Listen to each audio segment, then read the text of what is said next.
이스라엘에 가서 느낀 게 딱 세 가지예요. 첫째는 이스라엘 땅에는 참 여러 종류, 길잖아요. 여러 종류의 모습이 있는데 메마른 돌짝밭과 같은 풀 한 폭이 없는 광야가 있고 맨 밑에, 그 다음에는 농사를 지을 수 있는 곳이 있고, 그 다음에는 예루살렘과 같이 산 꼭대기에 생긴 도시도 있고, 그리고 조금 더 올라가면 넓은 평야, 우리나라 전라도 같은 넓은 평야가 있어요. 근데 그게 골짜기예요. 사실은 그냥 평야가 아니고 원래는 골짜기인데 골짜기가 너무 완만하게 돼 있으니까 평야처럼 보이는 거죠. 그 위로 더 올라가면 바니아스 폭포처럼 폭포가 쏟아져요. 맨 밑에는 돌짝밭이고 비가 안 와요. 너무 안 오니까 사람이 살 수 없어요. 근데 위에는 폭포가 쏟아져요. 물이 우리나라 홍수 날 때처럼 1년 365일 쏟아지는 거예요. 그리고 그 위로 더 올라가면 헐몬산이 1년 내내 만년설이 있는, 다 녹지 않는 그런 산도 있다는 거예요. 그러니까 이스라엘은 뭐요? 광야부터 녹지 1년 내내 녹지 않는 눈이 있는 데까지 있는 거예요. 우리의 삶과 같은 거예요. 때로는 우리가 광야를 만나지만 또 돌아서면 어떻게? 주님이 축복하셔서 넘치는 바니아스 폭포도 보게 되는 거예요. 넓은 평야도 보지만 갈릴리 호수도 바라보고 사해바다도 바라보게 되는 거예요. 우리는 뭐 해야 돼요? 지치지 않으면 돼요. 포기하지 않으면 돼요. 내 인생이 끝도 없이 광야일 것 같지만 그 광야의 어느 한 군데서 뜻하지 않은 곳에서 샘이 터져요. 제가 말씀드렸죠. 이스라엘은 산에서 흘러내리는 문이 아니라 바닥에서 터져요. 산이 석회암이라 물을 머금고 있다가 그게 어디론가 나와야 되니까 한 군데서 이렇게 솟아올라요. 그래서 물이 터진다고 표현해요. 광야에서 물이 있을까 싶은데 거기서. 우리 삶도 마찬가지예요. 때로는 힘들지만 죽을 것처럼 어렵지만 조금 지나면 또 어떻게 해요? 평야가 나오고 바니아스 폭포를 만나게 되는 거예요. 그거예요. 먹어도 되는 물. 그죠? 네, 그럼. 그게 이스라엘의 모습이 우리 삶의 모습과 같다. 이런 생각을 했어요. 또 하나는 뭐냐면 이스라엘이라고 하는 나라를 하나님이 아브라함 때부터 부르셔서 민족이 되게 하셨어요. 그래서 여러 과정들을 거쳐서 AD 70년에 로마에 의해서 예루살렘이 완전히 멸망되면서 유대인들이 전 세계로 흩어져서, 디아스포라 있죠? 전 세계로 흩어져서 2000년 동안 나라 없이 살았어요. 그러다가 1948년도, 46년도에 제2세계대전이 끝나면서 이스라엘 백성들이 돌아오게 되죠. 그러면 어떻게 되냐면 이스라엘 나라에 이스라엘 사람들만 살아야 돼요. 우리처럼. 대한민국에는 대한민국 사람만 살아야 되잖아요. 근데 이스라엘에는 참 희한해요. 이스라엘만 있는 게 아니라 뭐예요? 거기에 이슬람도 있고 기독교도 있고 유대인도 있고, 그 거기에 베들레헴이 예수님이 태어난 곳인데 유대인들은 들어가지 못하는 지역이에요. 아랍 지역이에요. 아랍 지역. 그래서 유대인들이 못 들어가요. 그래서 거기에만 KFC가 있어요. 예루살렘에는 없어요? 예루살렘에는 맥도날드가 있어요. 대신에 코셔라고 하는 그 율법이 적용된 맥도날드예요. 맛 하나도 없는. 왜냐하면 빠져야 돼. 뭐가 되게 많이 빠져요. 고기와 우유를 같이 먹지 않아요. 그래서 호텔에서도 절대 밤에는 커피를 안 줘요. 뭔가 우유가 섞여 있어서 고기가 나오면 커피가 안 나오고요. 커피가 나오면 고기가 안 나와요. 그래서 고기와 우유가 같이 나오지 않아요. 그런 율법이 굉장히 많아요. 이스라엘 백성들이요, 이스라엘만 있을 것 같은데 그렇지 않아요. 하물며 모리아산이, 예루살렘의 모리아산이 있는데 그게 아브라함이 이삭을 바쳤던 장소예요. 굉장한 곳이죠. 거기가 뭐예요? 솔로몬이 성전을 처음 세웠던 그 장소예요. 그럼 이스라엘 백성들 어때요? 그것은 이스라엘 거여야지. 다 안 가져도 그거는 예루살렘은 이스라엘 거여야 되잖아요. 그렇지 않아요. 그 모리아산 꼭대기에 지금 뭐 있냐면 황금돔이라고 하는 이슬람 사원이 서 있어요. 거기는 마호메트가 거기서 승천을 했다나 뭐래나 그래가지고 거기 돔을 또 후세인이 했다나 누가 했다나 거기다가 금을 뚜껑에다가 금을, 국회의사당 뚜껑보다 훨씬 큰 뚜껑인데 그 뚜껑에다 금을 발라서 햇빛이 비치면 사방천지에서 예루살렘 어느 곳에서든지 그 반짝반짝 빛나는 그 황금돔이 보여요. 그 이스라엘의 최고의 성지를 지금 누가 갖고 있어요? 이슬람이 갖고 있어요. 얼마나 속 터지겠어요. 예수님이 태어난 곳은 유대인들이 들어가지도 못해. 최고의 성지는 이슬람이 갖고 있어요. 그리고 그 예루살렘 성 그 안에 구시가지 예루살렘 성 안에는 4개의 구역으로 나눠져 있어요. 유대인 구역, 이슬람 구역, 아르메니아 구역, 기독교는 여기서 말하는 카톨릭을 얘기하죠. 기독교 구역. 그래서 유대인들은 이 이슬람 구역, 아랍 구역으로 들어가지 못해요. 못 들어가게. 그래서 저도 길을 잃어버렸잖아요. 글로 가다가 문이 막혀가지고. 네. 무슨 얘기 하냐면 우리 기독교인의 삶도 마찬가지. 우리 삶에 다 우리 거만 있으면 좋겠죠. 다 괜찮은 애들만 있으면 좋겠죠. 근데 항상 우리 옆에 뭐가 있어요? 우리를 찌르는 가시가 있어요. 저건 분명히 내 건데 근데 저건 내 게 아닌 게 있어요. 이스라엘처럼 예수님이 태어난 베들레헴이 자기 게 아니에요. 그래서 갈릴리가 내 게 아니에요. 갈릴리 서쪽만 내 거예요. 되게 웃기죠. 사해바다가 내 게 아니에요. 사해바다 중간에 아랍 지역으로 통과해야 돼서 신분증 보여줘야 돼요. 그래야 거기를 통과할 수 있어요. 이야. 우리의 삶도 마찬가지. 그럼에도 불구하고 그 자리를 지켜내는 것, 그 아픔까지도 끌어안는 것, 그게 우리 그리스도인들의 삶의 모습이에요. 난리도 아니에요. 난리도 아니에요. 그래서 이스라엘은요, 아이를 아랍 학교에 보내잖아요. 아랍 학교가 좀 싸요, 유대인 학교보다. 아랍 학교에 보면 어떤 일이 벌어지냐면, 이슬람은 목요일날 안식일이에요. 목요일날 쉬어요, 학교가. 그리고 금요일날은 유대인들이 쉬어요. 그러니까 학교를 이틀 안 가요. 그 아랍 학교 다니는 애들은 이틀 동안 학교를 안 가요. 그리고 주일날은 그냥 학교를 가요, 똑같이. 성탄절도 없어요. 성탄절도 다 출근해야 돼요. 다 가야 돼요. 성탄절에는 기독교 구역만 틀이 세우고 거기만 반짝반짝하고 끝이에요. 유대인들은 아무것도 아니에요. 보세요. 내가 원하는 것만 가지고 살고 싶지만 정말 내가 꼭 필요한 것이 내게 아닐 때가 우리 삶에 있어요. 마지막 3번째는 뭐냐면 우리 하나님은 정말로 중요한 건 별로 드러내지 않았어요. 그걸 알았어요. 하나님의 놀라운 역사는 절대 소문나지 않아. 그것과 직접적으로 관계된 사람들만 알아요. 무슨 얘기냐면 이런 거예요. 우리나라에 1907년도에 대부흥운동이 일었어요. 막 회개가 일어나고요. 학교에 있는 전학생이 회개하고요. 온 나라가 떠들썩했어요. 그런데 어떠한 신문도 단 한 줄도 기독교 부흥운동이 있었다는 이야기가 없어요. 근데 우리 기독교는 1907년도에 한국에 놀라운 대부흥이 있었어요. 근데 아무도 몰라요. 하나님의 놀라운 역사는요, 아무도 몰라요. 제가 사해바다 갔잖아요. 3일째 열심히 촬영하고 다녔어요. 기분 좋았어요. 사해바다 가서 사진 찍는데 이 물 위에 떠있는데 이게 균형이 안 잡혀가지고 핸드폰을 사해바다에 빠뜨렸어요. 이 소금이 얼마나 센지 그냥 파랗게 그냥 사가버렸어요. 그 부품이 사갔어요. 특히 내일은 무슨 날이냐면 요단강 가는 날, 요단강. 죽어가는 게 아니고 뭐예요? 세례받으러 가는 날이에요. 세례받으러. 근데 그날 카메라가 없는 거예요.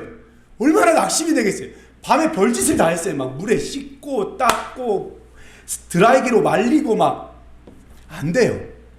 근데 그날 아침에 포기했어요. 안 되는구나. 어떡하지? 무선 충전을 구해야 돼.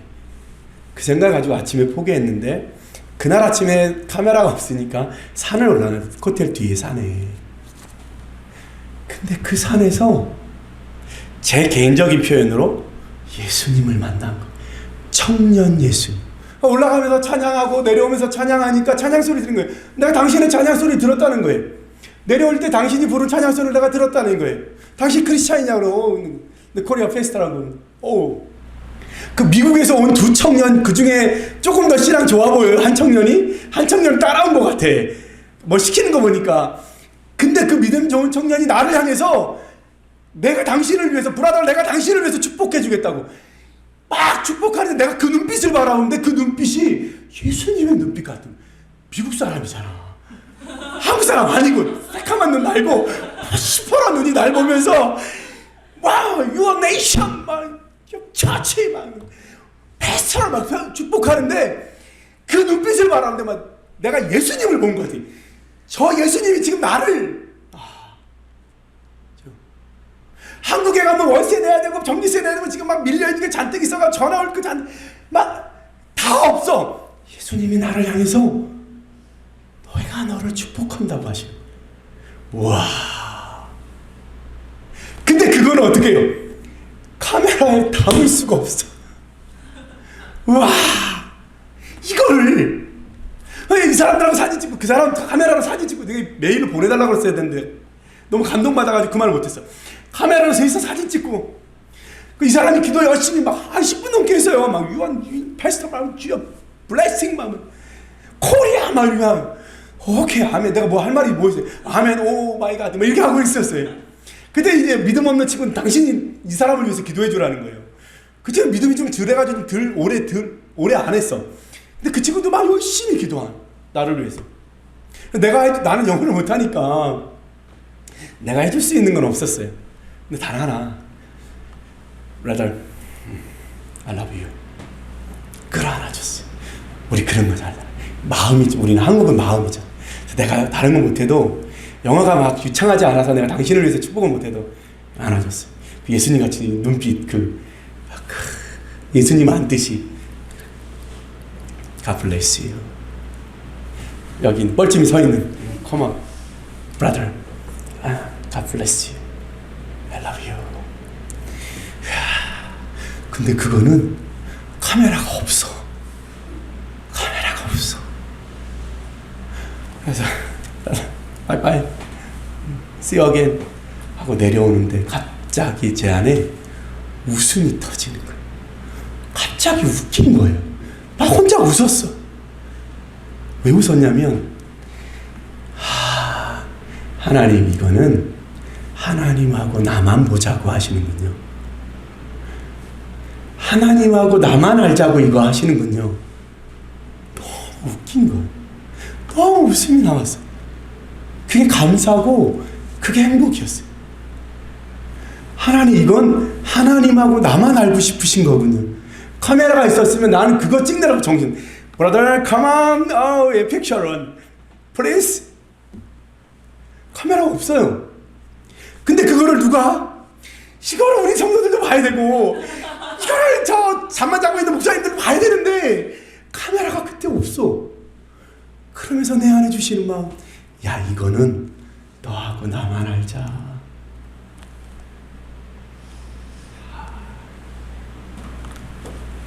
정말로 중요한 건 하나님만 하신. 그렇구나. 예수님이 이 땅에 오셔서 기적을 행하시고 그 부활하시고 다시 살아나시고 하늘에 올라가셨는데 지금 유대인들이 알아요? 몰라요? 몰라요. 그렇죠? 이게 이스라엘 땅에 다니면서 느낌. 누구만 알아요? 하나님하고 나만 알아요. 신기하죠? 우리 같으면 사방팔방 다 알렸으면 좋겠죠. 우리 딸이, 우리 아들이 이런 놀라운, 이런 대단한 하나님의 역사를 경험했다. 아니요.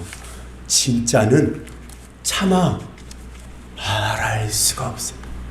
목사님들이 임 목사님 오늘 또 어디 갔다 오셨냐고, 어디 다녀오신 거냐고 물어봤는데 내가 여기 뒷산 갔다 왔다고 만났어요. 그 다음 말 안 했어. 왜? 하나님이 너하고 나만 알자니까. 너하고 나만 알자. 예수님을 봤는데 나는 그거를 주님이 나만 알지, 나만 알지. 예수 믿는 재미가 있어요. 여러분 주님 안에서 행복 누리시기 바랍니다. 아멘. 이스라엘이 꼭 우리의 삶 같아. 예수 믿는 사람의 삶 같아. 오늘 말씀에 간단하게 나누겠습니다. 오늘 말씀해 보니까 노아가 홍수 후에 농사 지었대요. 포도주를 지어서 포도주 를 만들었는데 그거 먹고 취했어요. 원래 한 잔만 먹으려고 그랬는데 많이 먹었겠지. 그죠? 교회 다니는 사람도 한 잔만 먹으려고 그랬는데 많이 먹어서 싸우고 그러는 거죠. 뭐. 또 마셨어요. 그래서 아무것도 안 입고 그냥 잤나 봐요. 근데 둘째 아들이 와서 봤어요. 아버지가 벗고 잔다. 나가서 형제들하고 놀렸죠. 아버지가 세상에 벗고 잔다. 저럴 수가 있냐 아버지가. 많이 늙었다 막 이러면서. 근데 첫째 아들하고 막내 아들은 그 얘기를 듣고 뒷걸음으로 옷을 어깨에다 걸치고 뒷걸음으로 가서 떨어뜨려서 아버지를 가려준 거예요. 노아가 깨고 일어나서 둘째 아들이 한 것을 보고 그 다음에 축복하고 또 너는 종이 될 거야 이 얘기를 하는 거예요. 이거를 여러 방면에서 볼 수 있지만 이게 뭐 노아가 잘못해서 부모가 똑바로 해야지 거봐라 노아도 다 소용없다 똑같은 인간이다 막 이러면서 하는데 사실은 이 본문이 여기 기록된 이유는 뭐냐면 10장에 나오는 족보에 대한 이야기를 하려고 하는 거예요. 그리고 뭐예요? 지금 모세가 이 글을 기록하고 있는 모세 시대에 가나안 땅에 들어가잖아요. 그 가나안이 둘째 아들의 아들이에요. 둘째 아들인 가나안의 아버지 함 이렇게 표현되어 있잖아요. 둘째 아들 함의 아들이 이름이 가나안이에요. 이스라엘 백성들이 지금 어디 가요? 가나안 땅에 들어가죠. 가나안 땅이 너희의 종이 될 거예요. 왜냐하면 다윗과 아브라함과 예수님은 첫째 아들 셈의 자손이에요. 성경에 뭐라고 되어 있어요? 9장에 함은 둘째 아들, 잘못한 둘째 아들 가나안은 첫째 아들 셈의 종이 될 거다. 무슨 얘기예요? 모세가 하고 싶은 얘기 뭐예요? 자, 우리가 가나안에 들어가는데 그들은 우리의 종이로 되기로 한 민족이야. 그러니까 그렇게 될 거야. 걱정하지 마. 그 얘기하는 거예요. 물론 부모가 잘해야 되는 거 맞아요. 그렇다면 하나님이 여기다가 노아를 벌 줬겠죠. 잘못은 누가 했어요? 노아가 했어요. 벌은 누가 받았어요? 하나님이 받았어요. 되게 이상하죠? 그러니까 여기 본문의 주제는 뭐냐면 너희가 가나안에 갈 건데 잘해. 그들은 너희의 종이 될 민족이야. 이렇게 얘기하는 거예요. 네. 그 다음에 10장에는 족보에 대한 이야기가 나와요. 이 족보를 가만히 보니까 9장 맨 끝절에 그러나 나이가 950세가 되어 죽었더라 이렇게 되어 있어요. 노아가 950세에 홍수가 난 다음에 350년 있다 죽었대요. 그래서 이거를 창세기 11장 뒤에 있는 족보대로 계산을 해보니까 아브라함이 태어나고도 노아가 60년을 더 살았더라고요. 근데 물론 족보는 순서대로 적지 않아요. 그 사이에 몇 대가 있을지 알 수 없으니까 대신에 계산상으로는 그랬다더라. 그죠? 그랬다더라. 이렇게 이해하시면 돼요. 족보 중에 몇 가지만 볼게요. 족보 가운데 1절부터 5절은 둘째 아들 야벳에 대한 거예요. 5절에 보니까 바닷가에 머물렀더라. 이렇게 돼요. 10장 5절에 바닷가에. 그러니까 뭐예요? 해변가에서 살았다는 거죠. 해변가에서 지중해거나 그 다음에 아니면 지금 아라바만 그러니까 아라비아하고 끼어있는 홍해의 바다에 있는 그 만 거기에 살았든지 지중해에 살았든지 그렇겠죠. 그런 민족이 되었다라고 하는 거고 6절로 20절에는 함의 후손이 둘째 아들 잘못한 그 중에서 9절에 보니까 니므롯이라고 하는 사람이 있는데 자손 중에 니므롯인데 굉장히 강성하고 큰 도시를 만들었대요. 니므롯. 거기 보니까 9절에 용감한 사냥꾼이었다 이렇게 하고 10절에 보니까 그의 나라의 경계는 바벨이에요. 그러니까 지금으로 말하면 이라크 지역이죠. 그 다음에 에렉과 아갓이다 그런데 아갓은 아카드라고 하는 그러니까 아카드어 알죠? 함무라비 법전이 기록된 아카드어를 기록한 아카드 문서를 쓰던 글자를 쓰던 민족인 거죠. 그러니까 지금으로 얘기하면 이란, 이라크 계통 그쪽 메소포타미아 문명이 있는데 그쪽에서 살았다라고 하는 거고 21절로 32절은 셈의 후손 첫째 아들의 후손인데요. 14절에 보니까 14절에 기슬로암 이렇게 되어 있는데 그게 블레셋의 시작이다. 지금도 블레셋이 있죠. 블레셋 어디 있어요? 가자지구가 블레셋이 있어요. 그래서 가자지구는 원래 팔레스타인 사람들이 있는 게 아니라 팔레스타인의 극우단체가 거기에 모여 있어요. 그러니까 거기에 모여 있으니까 그 사람들은 뭐 해야 되냐면 자꾸 시비를 걸어야 국제적으로 이름이 널리 알려져서 지원을 받아요. 그러니까 안 싸워도 되는데 계속 도발을 하는 거예요. 그 가자 지구에서 막 포탄도 쏘잖아요. 그래서 어떻게 했어요? 이스라엘이 그거 우산, 그래서 미사일 날라오면 하늘에서 다 해결하는, 그죠?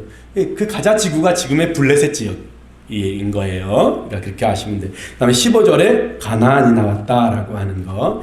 그 다음에 6절에 보니까 6절에 미스라임이라고 나오는데, 이 미스라임은 미츠라임인데 이게 이집트라는 거예요. 이집트 지역에 있었다라고 하는 얘기를 하고 있습니다. 자, 내용은 여기까지고요. 이제 후손들은 지나면서 계속 보게 될 거니까, 자, 우리 적용하겠습니다. 적용. 자, 여러분, 모세가 이것을 왜 기록했을까요? 가나안의 지금의 이스라엘 땅에 들어가려고 요단강 건너편에 이렇게 있는데, 건너편에서 지금 이스라엘 땅으로 들어가려고 하는데 기록했어요. 근데 왜 이것을 족보를 기록했을까요? 셈과 함과 야벳. 근데 옛날에는요, 한 70년대, 60년대 이럴 때는 셈과 함과 야벳인데, 함이 첫째 아들의 노예였잖아요. 그리고 셋째 아들은 창대하게 된다 그랬잖아요. 그래서 셈은 백인종, 함은 흑인종, 야벳은 황인종이다. 그래서 유럽이나 미국에 종살이하던 흑인들은 원래 태생이 그렇다. 이 사람들은 노예일 수밖에 없다. 노예여야 한다. 그래서 미국 남북전쟁 할 때 노예 찬성하던 지역들이 내세우던 성경 구절이 이거예요. 함은 노예라. 그러니까 흑인은 노예여야 된다. 야벳은 뭐냐? 야벳은 황인종인데 첫째 아들 백인종 장막 그늘 아래 살게 된다. 그러니까 백인종의 도움을 받아서 사는 게 황인종이다 이랬어요. 진짜 그랬어요. 신학자들도 그렇게 말했어요. 근데 그렇지 않아요. 그하고는 아무 상관없어요. 흑인들이 노예여야 될 이유는 하나도 없어요. 그냥 다 같은 사람인 거예요. 알겠죠? 잘못 보면 안 돼요. 보세요. 왜 이렇게 나눴을까? 이스라엘 백성들이 이제 가나안에 들어가면 뭐 할 거냐면 12지파로 땅을 나눌 거예요. 땅을. 그래서 유다 지파는 여기서 살아. 사막 지역에서 살아. 단 지파는 바닷가에서 살아. 이렇게 해서 12덩어리를 나눠요. 하물며 요단강 반대편에도 두 지파 반이 살아요. 두 지파하고 므낫세 지파 반이 살아요. 그 지파는 두 개를 가졌어요. 동쪽과 서쪽에. 왜냐하면 쓸모있는 땅이 거의 없어. 그래서 두 개나 줬어요. 지파가 나누어질 거고 사는 곳이 달라질 거야. 근데 뭐다? 노아 때처럼 니네는 하나야. 그 얘기하고 싶은 거야. 사는 지역은 다르고 사는 곳은 달라도 너희는 한 민족, 한 조상에서부터 나온 거야. 그 얘기하고 싶은 거야. 전라도와 경상도 이 코딱지 많은 땅덩어리 빨리 달리면 5시간이면 갈 수 있는 이 땅덩어리에도 전라도와 경상도와 충청도가 나눠져 있잖아. 그죠? 이거예요. 전 세계의 모든 민족이 뭐다? 한 조상으로부터 나왔다. 우리는 다 뭐예요? 패밀리라는 거예요. 패밀리라는 거예요. 이슬람이든 유대인이든 기독교인이든 다 뭐다? 패밀리라는 거예요. 사실은. 그래서 중요한 구절이 있어요. 여러분 사도행전 17장 한번 열어보겠습니다. 25절 26절 우리 밑주침에서 같이 읽겠습니다. 시작. 또 무엇이 것처럼 사람의 손으로 성김을 받으시는 것이 아니니 이는 만민에게 생명과 호흡과 만물을 친히 주시는 이심이라. 인류의 모든 족속을 한 혈통으로 만드사 온 땅에 살게 하시고. 거기까지. 이거예요. 이거. 남자나 여자나 백인이나 흑인이나 황인이나 어떤 종교를 가졌든지 우리는 다 뭐다? 한 혈통이라는 거예요. 그래서 하나님은 누구라도 사랑하시는 거예요. 자, 이거를 신약시대로 가져오면 뭐예요? 예수 그리스도 안에서 누구든지 그리스도 안에 있으면 하나님의 자녀이고 하나님의 백성인 거예요. 그 사람이 돈을 많이 가졌든지 못 가졌든지 장애가 있든지 없든지 누구라도 그리스도 안에서, 이게 중요해요.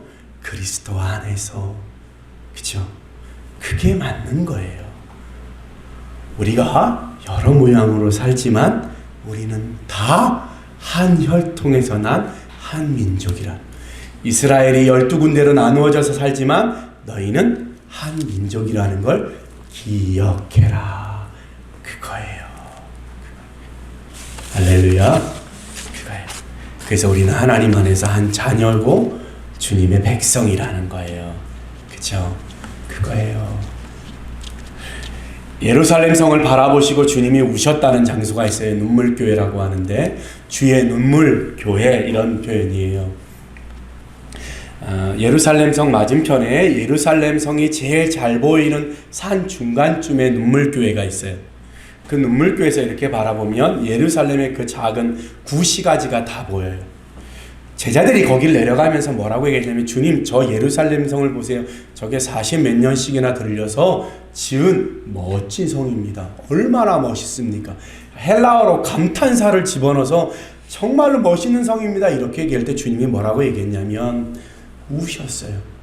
목자 없는 양처럼 헤매이고 있는 저 예루살렘의 저 백성들을 향하여 주님은 그 자리에 서서 우셨어요.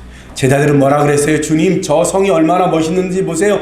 정말 대단하지 않아요? 근데 예수님은 뭐라고 얘기하셨어요? 목자 없는 양처럼 헤매는 저 예루살렘의 잃어버린 양들. 그리고 AD 70년에 돌 하나도 돌 위에 남지 않고 로마가 와서 다 짓밟아버리고 거기 있는 사람들, 유대인들을 다 전 세계로 흩어버릴 일을 아셨던 예수님은 우셨던 거예요. 우셨던 거예요. 그런데 지금 여전히 유대인들이 하고 있는 건 너냐 나냐 가르는 거예요. 이슬람이냐 유대인이냐 가르는 거예요. 너는 한국인이냐 미국인이냐 가르는 거예요. 그리고 자기들은 굉장히 다른 모습으로 살려고 해요. 굉장히 다른 것처럼 살아요. 여전히도 그 안에는 차별과 분리그만 가득해. 우리 기억합시다. 우리 주님 안에서 우리는 한 형제고 자매입니다. 할렐루야. 기도하겠습니다. 하나님,